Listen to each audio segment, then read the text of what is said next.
Okay, so second trial. I should have aligned this.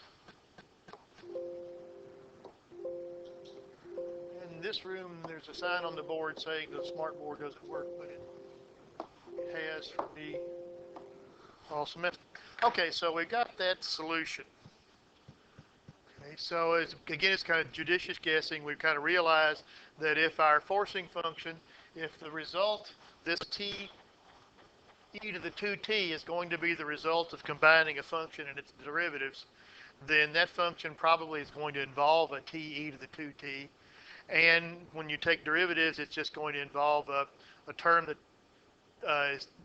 doesn't have a t in front of it, e to the 2t term. So we guess that our solution is going to look kind of like that. And we just go through here and, well, if it's, and figure out what the coefficients have to be. So that's an undetermined coefficient sort of thing.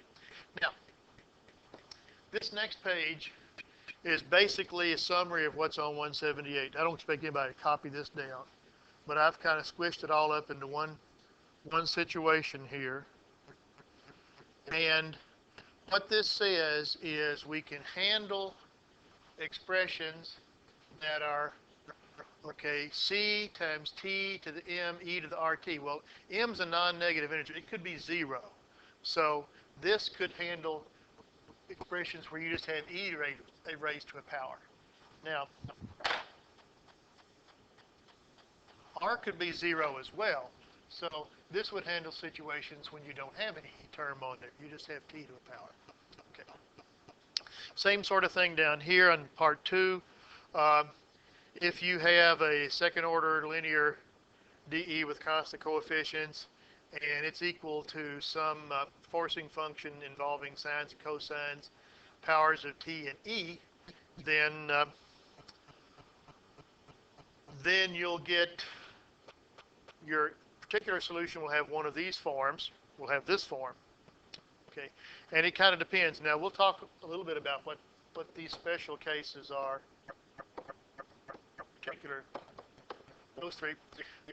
Actually, not this one. Well, it is sort of as well. What we're going to be doing is to make a general solution for dE by taking the particular thing that we've got plus the solution to the homogeneous. Remember, homogeneous was the ones where, okay, for that. And we want to make sure that our particular solution does not include something in the homogeneous solution, and that's where these things come in. Okay. So that's where we have to be careful, and I'll make a little more sense when we do a few examples. But this is all on page 178, one way or another. So what I want to do is to hopefully you'll have like 178 in front of you. We can look at these. Do you have a 178? Okay. So there are several types of problems, and they're not all solve these. There are, first, one type of problem is, does this even apply? Okay. Maybe. And the second type, another type of problem is, what would a solution look like, but don't actually try to find it? So what I've got here is number 28 on page 180. Okay, and we have y double prime, 6y prime, 9y equal this. Okay. Now, we'll need to know about our auxiliary equation for all of these. Okay. And I need to have a solution to the auxiliary equation, and that's r squared minus 6r plus 9. Okay. And this is a perfect square. This is r minus 3 squared equals 0. So the solution to the auxiliary equation, r equals 3, and that's repeated. Okay. Okay. So we need to solve that. So keep that in mind. Now let's look at page 178 or the previous screen here, which, okay. What we have is 5t 6 e to the 3t. So we've got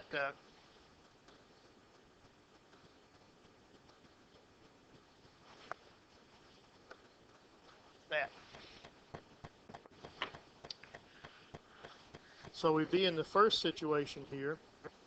Our M is 6. Now, the book makes a really bad move here.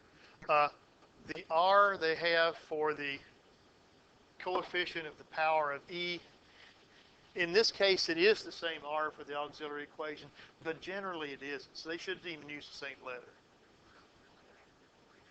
In other words, this should be something other than R here. Okay, just because it's not necessarily going to be R value. But we'll go with it and just hoping it doesn't cause too much confusion. So what we've got then is our particular solution will be T to the S. We'll figure out the S here in a second.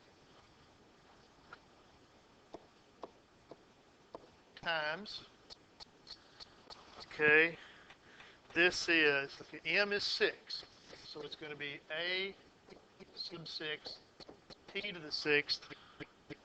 I'm not going to write all the terms down here, but we have a 6th degree polynomial here. Okay. Times E to the 3t. Okay. Because that's what the situation is now. This is an S here.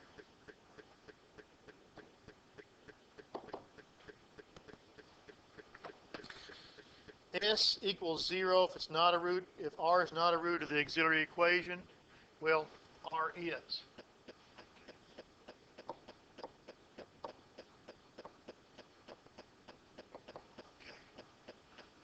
Not only is it a root of the auxiliary equation, it's a double root. So that means the S value we should use is 2. So our particular solution would be T squared times this.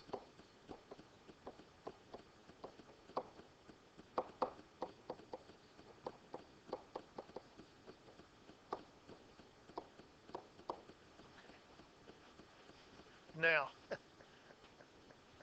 if we really had to evaluate this, I'd have to take the first derivative and the second derivative and put it in this equation and write it all down, and you'd have, you've got 6 coefficients to figure out. So you'd end up with 6 equations with 6 unknowns, which you could probably handle using a matrix or something like that. But that's why they say don't evaluate it. Okay. But it's this, so it's in the first part of the determined coefficients box, and so this is the form we use, and it's just a question of filling in the right numbers, and the power of S that's out in front has to be 2, because R equals 3 turns out, the coefficient here turns out to be a double root. Okay, now take a look at number 31. Same sort of question here. We'll need to look at the auxiliary equation, because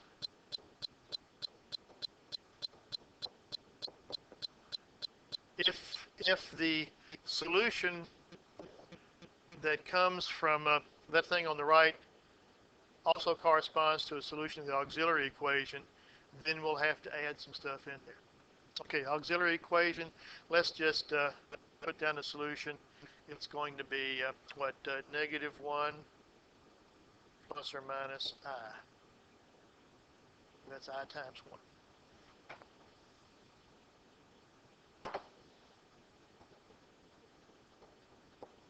Okay, so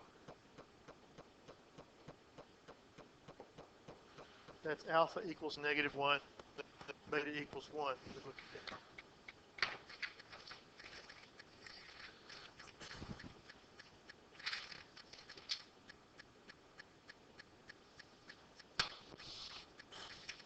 Okay.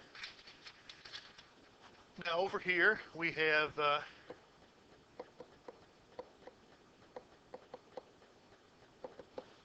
so we're looking at the bottom half of the box there. M is 3, alpha is -1, beta equals 1. Okay. And so our particular solution is going to be, well, again, it's a t to the s times, okay, m is 3, so it's going to be a3 times t cubed. Okay, I'm not going to write all these down for every single time. Okay, it's going to be e to the alpha t cosine beta t plus, okay, we have some other things times the sine. And this is potentially a different polynomial. Oops, let me hit it myself. Okay, so this is going to be b3 t cubed plus b0 e to the minus t sine alpha t sine 1 t, because beta is 1. Now, we notice here that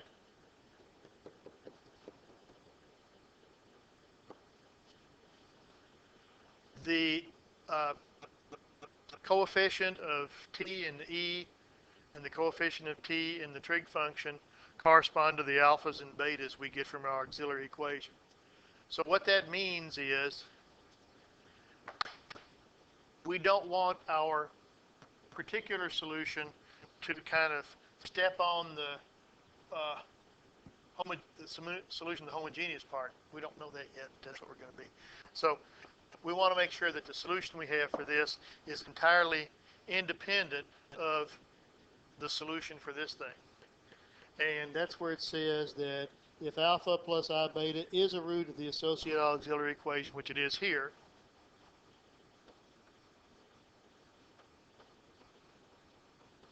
we have to let t equal, well, s equals 1. So in other words, this is t to the first power. So s equals 1. So it's t times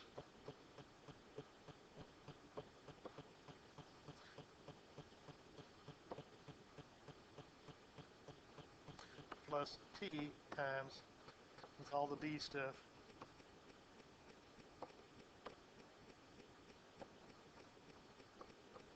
e to the minus t sine t. And this would be a real chore too, because when you start taking derivatives and so on, you've got 8 different unknowns. But you could do it. You could. Okay, so that's how we pick which one we use. Now, here's the kind of the key there. The method of undetermined coefficients cannot be used if this forcing function on the right-hand side is not one of these guys. If it's not one of those guys, we have to try something else. And we'll do that in a couple of sections. And it's not easy. But as long as it is one of those, and that is common, that those things are show up. As long as it is one of those, then we're in good shape. Okay. This is now section 4.5, the superposition principle. I'm going to state several theorems that I'm not going to prove. I think I'm tired of writing in red.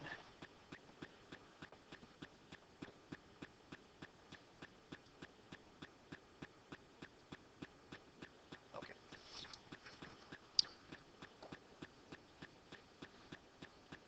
I think they might call this theorem 3 or theorem 4. I don't know. But this is a superposition principle. It says suppose y1 is a solution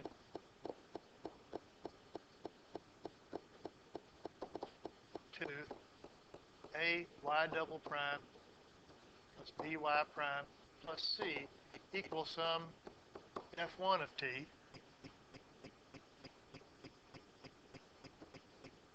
and y2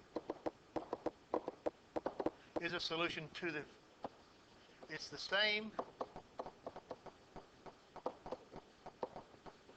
but a different function on the right. It's the very same equation. The differential equation part of this is the same.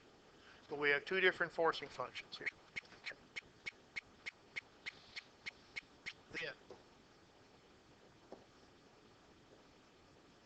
for any constants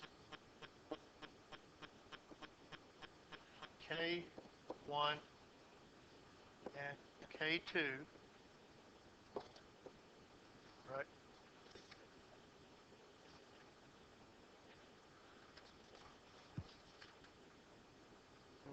K1 Y1 plus K2 Y2 is a solution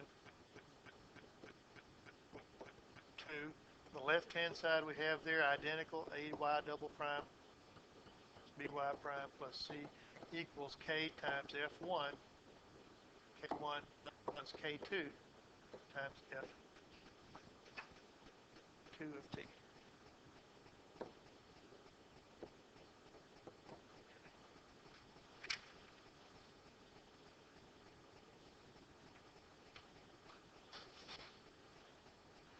And I've got one cheap little example. Last time,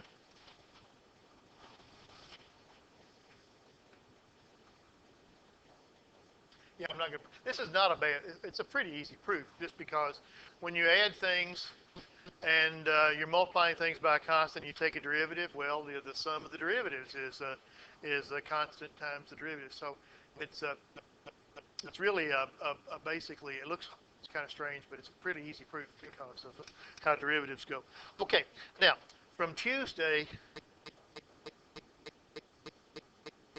okay, we had that this equation, y double prime plus 3y prime plus 2y equals 2e to the 3t. We had a solution, a particular solution of this to being 1/10 e to the 3x. Okay. Now I also solved the very same equation except with a different forcing function. We had a y double prime plus 3y prime plus 2y equal 2t squared. And we got that for this one, we got a particular solution of t squared minus 3t plus 7 over 2 plus 3.5. Okay. So,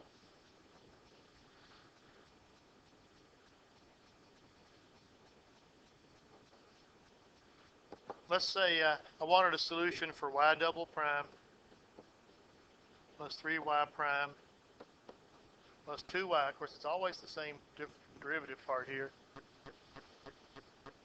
Equals 2t squared plus 10 e to the 3t. Okay.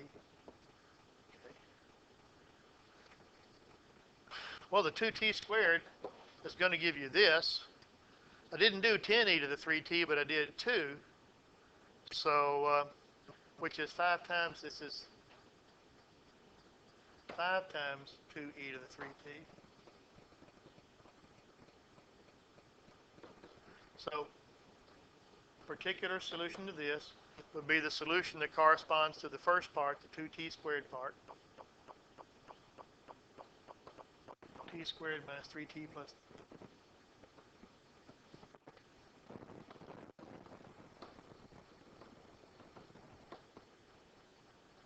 Okay. And then the second part, I had 2e to the 3t and I wanted 10, so I got to multiply by 5. So 5 times 0.13 e to the 3x. So this is how you might use it.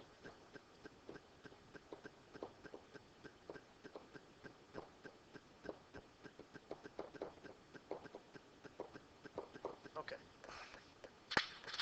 Actually, that's not how we're going to use it, but that's how you might.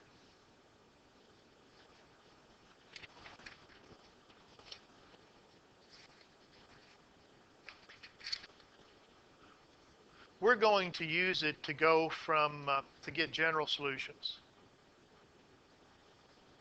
Okay. So we're going to use it a little different way.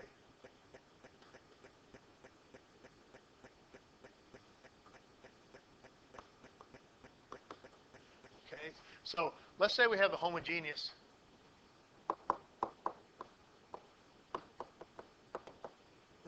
equation. Let's say the general solution to this is, okay, so we're going to write this, we're going to call this y sub h because it's from the homogeneous one, the one that has 0 here. And it's going to be c1 times some function, c2 times y2. Now this is the general formula. Okay. And we get that by forming the auxiliary equation and seeing what happens. Okay, it's a square, so we're going to get a couple of functions. So we'll have a couple of roots. Okay, now, and let's suppose y sub p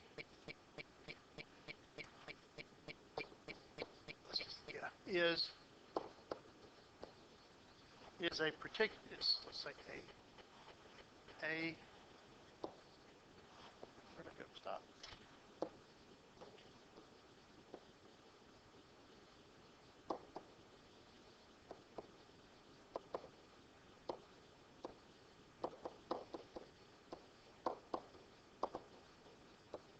Okay, so we have a non-homogeneous version of that dE, and I have a particular solution to that.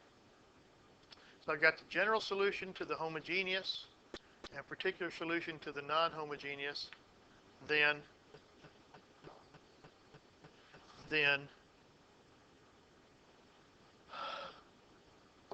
y equal, well, it's going to be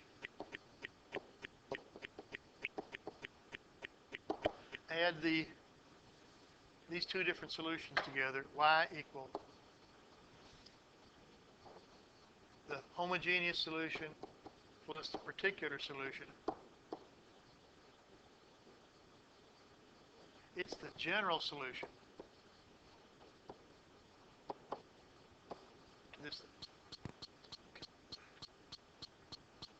So it would be the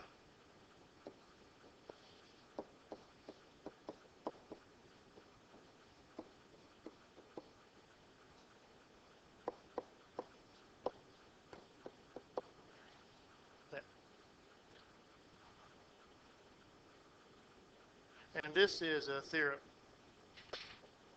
It's basically theorem 4, which I'm not going to prove. Okay.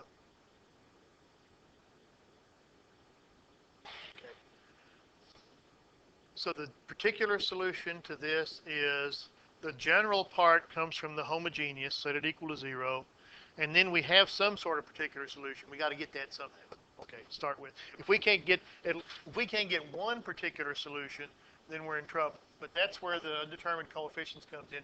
It gives us a particular solution, and then looking at the auxiliary equation gives us the general part of it, and that's why we have to make sure that our particular solution doesn't duplicate something we find in the other one. So let's back up a little bit. Okay. So let's go back to the problem we just kind of did. Okay. And let's say we want to find, not find A, find the general solution. Yeah, there it is. Okay. Got it on the next page. You don't have to copy it down here. Find a general solution to this differential equation.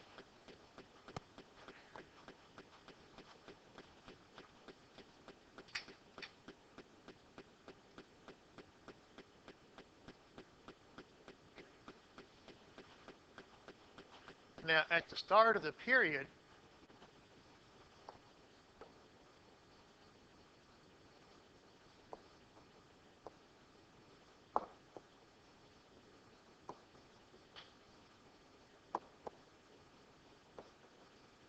we already found a particular solution.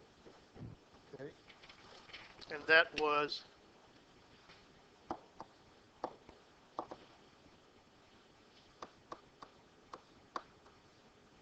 one half t e to the 2t minus 1/4 e to the 2t. So we used our undetermined coefficient stuff on that to find a particular solution. Now to get the general solution, we need to find the solution to the homogeneous part of it.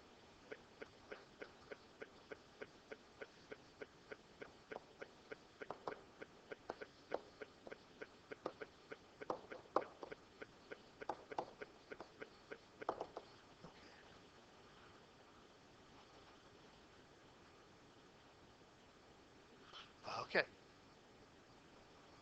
So, so this is what we've been doing. Auxiliary equation, r squared. And when I looked at this, I thought, well, that's going to work out nice. No, if it was a plus 3 and a minus 4, it would. But it's minus 3 and a plus 4. And this is not the nicest solution in the world, but it's a complex number solution. You get r.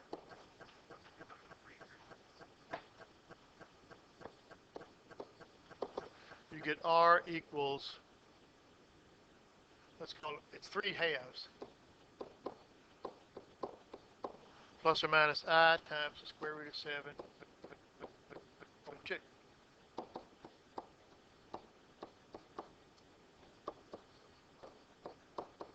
So this is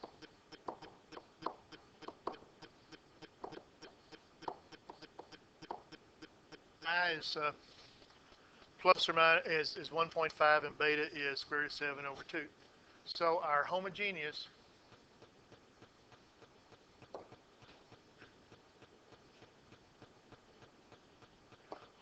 general solution is, which we're going to call y sub h, c1 e to the 1.5t cosine square root of 7 over 2t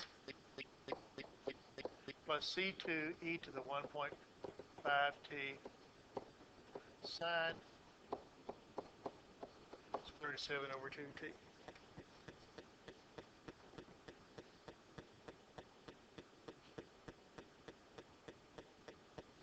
That's a general solution to when the left-hand side equals 0.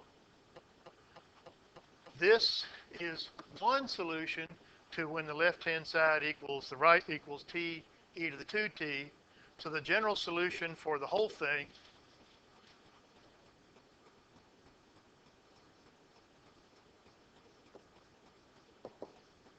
let me give this guy a name. Let's call this star. General solution is y. Take your homogeneous plus your particular. So it's this whole E1 cosine thing.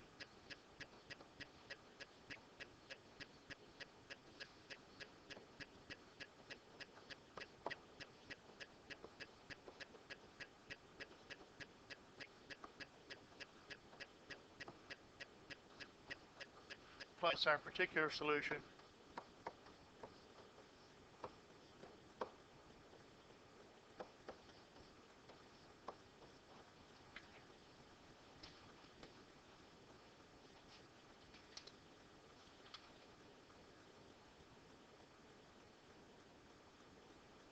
Not hard, but long. Now, if we actually had an initial value problem, you know, that y of 0 is something and y prime of 0 is something, we'd have to plug the zeros in and do all of that, and it would take a while. But it's, I said, it's just kind of tedious. It's not really hard. It just gets tedious. Okay. So let's see what else we got here that's along with this. Now,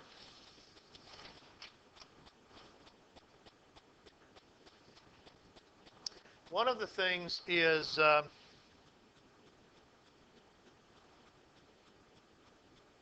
want to back up to the superposition principle here. Yeah.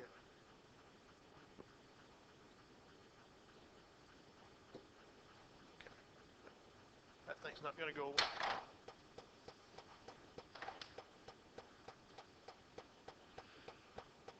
The superposition principle tells us how to solve one of these DEs not when you have a single one of these terms, but a collection of these terms.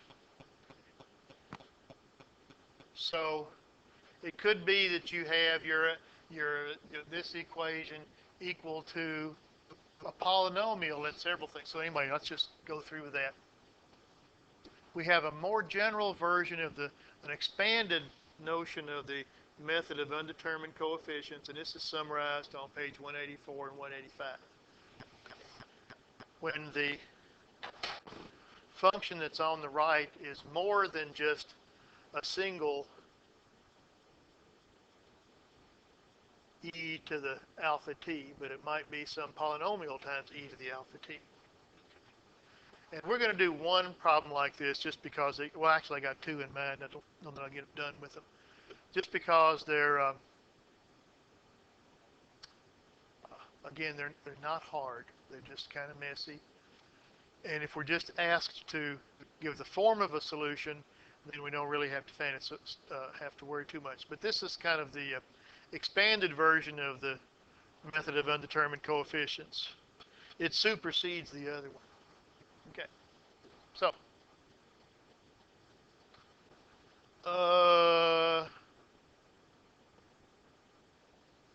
no, I've got things out of order here, don't I? Yeah, let's do this. I got things a little bit out of order. I don't want to find a general solution on that. That's the whole thing. We're doing one here.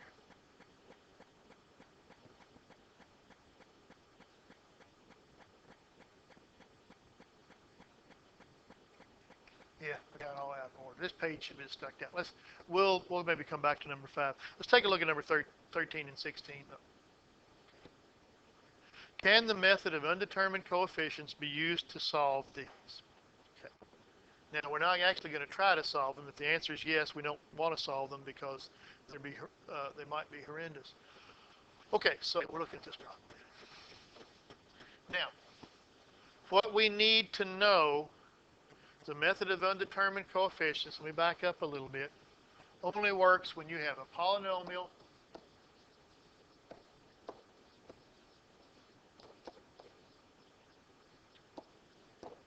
or by itself, because r might be 0, a polynomial or a polynomial times e to the rt, or just some function times e to the rt.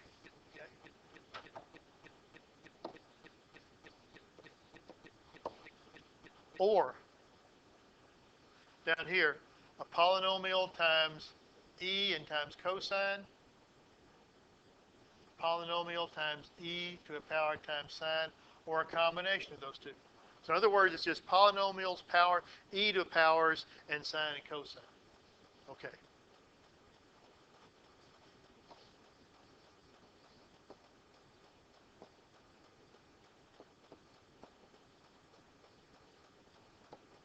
Those are the only things that are on this. Okay, so let's answer number 13 now. Can the method of undetermined coefficients be used to solve these? Let's look at number 13. Of course, the left-hand side is a second-order linear constant coefficients.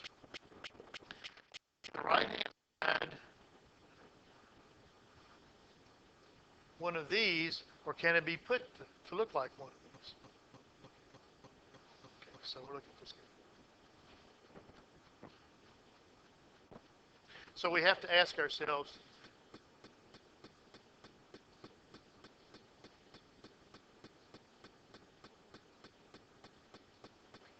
is that one of these sorts of things?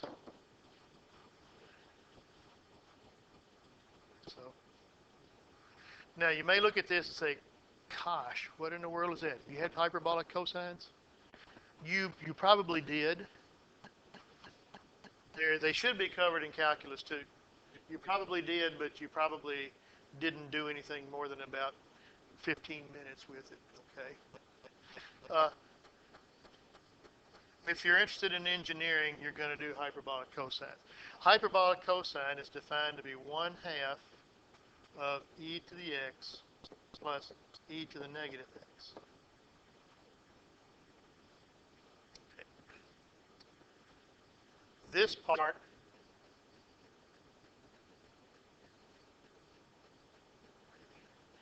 e to powers is okay. So if you have hyperbolic cosine, you can write it like this, and yes, you can use this. This works on hyperbolic cosine. Okay. Now, but it doesn't work on sine cubed.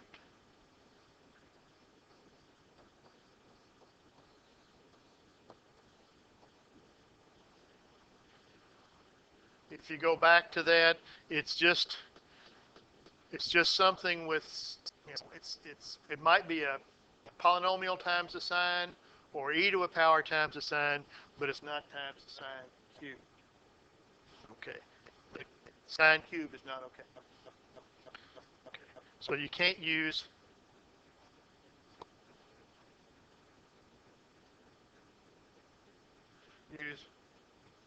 undetermined coefficients on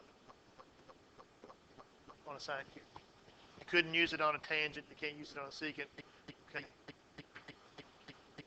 All right. As I said, if you're engineering, you're going to be looking at hyperbolic cosine. It's if you have a tower, two towers, and a cable hanging between them, it's a hyperbolic cosine. Is the distribution of that. So if you're interested in how that how the weight's distributed and so on, then hyperbolic cosine. It's what is that called? Oh, I don't remember. And there's a hyperbolic sine, which is a minus in between them, and there's hyperbolic tangents and so on. Okay.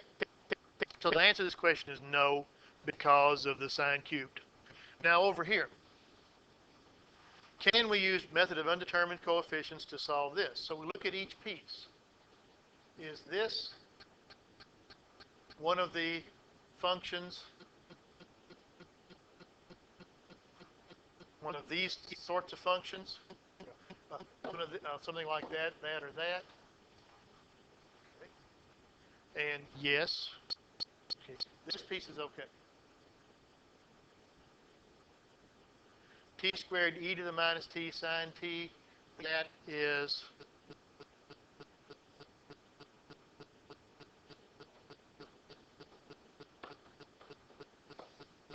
okay.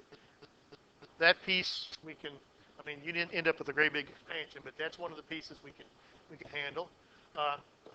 8t cosine 3t, sure. It's one of these things. Now you'll have your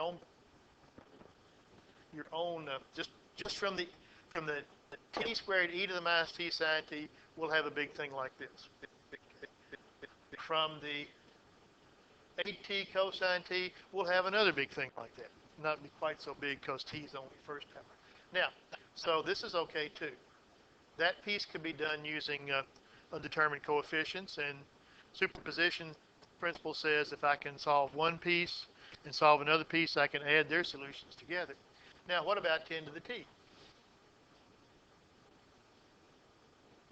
Can 10 to the t be, well, it's obviously not sine or cosine, and it's something like that? Yes.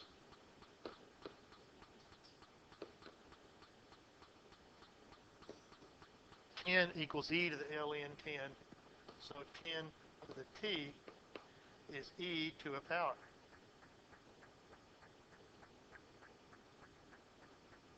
And this can be done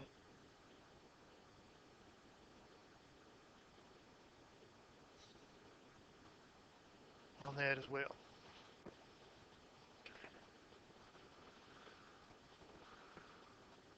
Okay, so you can do that. Let's see. Now, number 5 is a whole lot like what we just did on this thing. So I'm going to skip number 5. Okay. Let's get to work on number 20. We're not going to get this one finished, probably, but we need to take one of these problems and see if we can work it, what it's involved to working it all the way out.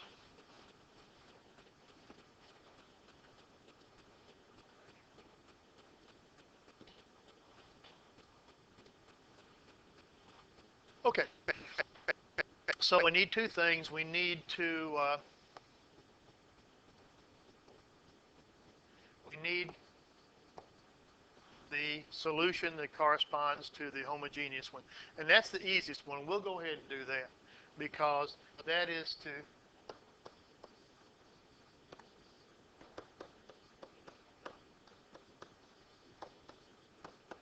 set it equal to 0 and solve.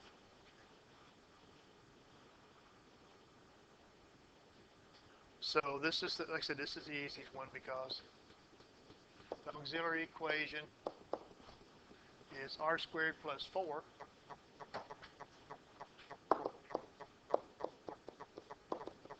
so r squared equals negative 4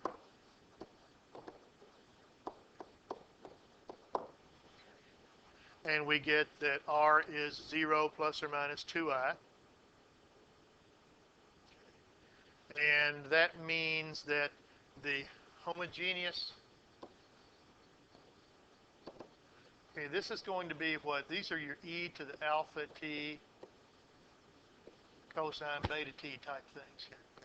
It's going to be c1 e to the 0 t cosine 2t, c2 e to the 0 t sine 2t. So this is just c1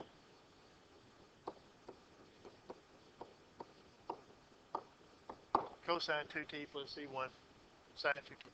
Excuse me. These aren't t's, they're all thetas.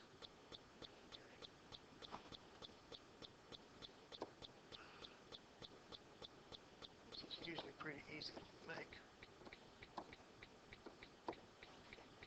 I wish they wouldn't change variables on us. Okay. Now, that's the easy part. Now we have to get a particular solution using undetermined coefficients.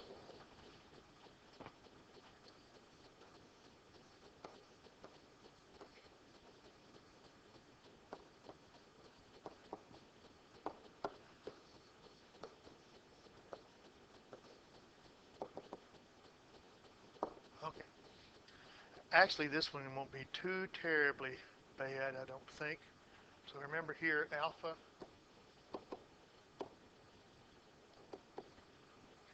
So we back up, and I'm actually going to go all the way back to the original page. Yeah. This one, it doesn't try to do everything all at once. Well, no, let's try it. I'm sorry. Okay.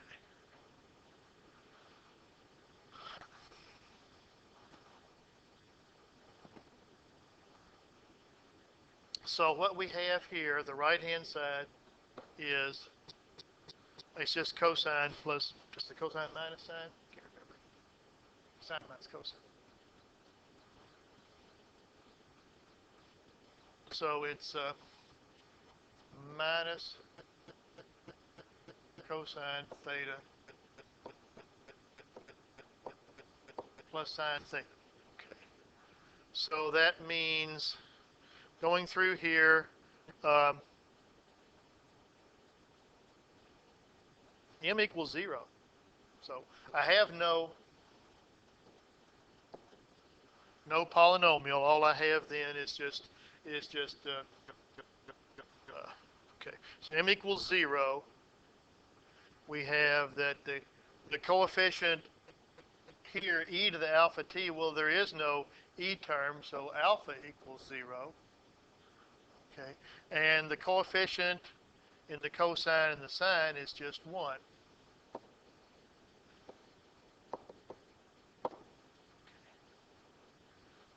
Okay.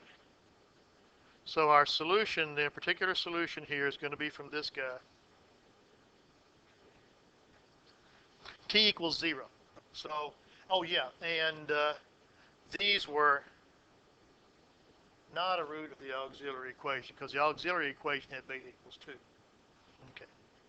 So, so S is 0, which means that's just 1. T is 0, which means I just have that. Alpha is 0, so I just have that. So our solution is going to be A, and I'll just call it A, cosine t. And then here again, that's 1. T is 0, so all of those are gone. That's 1 plus B sine t. Okay. This is what my particular solution looks like. Not t theta. Okay, now running out of time, but what I'm going to need to do then is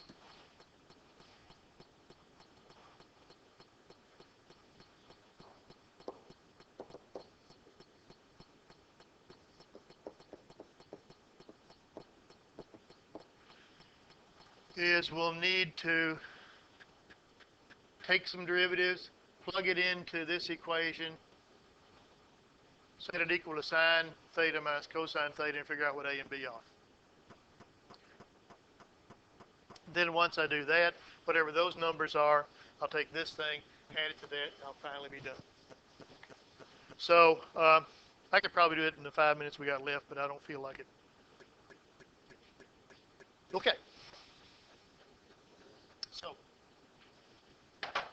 there's that. And I haven't made an assignment on this stuff yet. Remember, the test will be handed out next week. It'll cover chapter 4, and I think we'll get all of chapter 4 done. This is 4-5. We'll get 4-6 done. I don't know whether we'll get 4-7. Chapter 6. Okay, so I'll see you.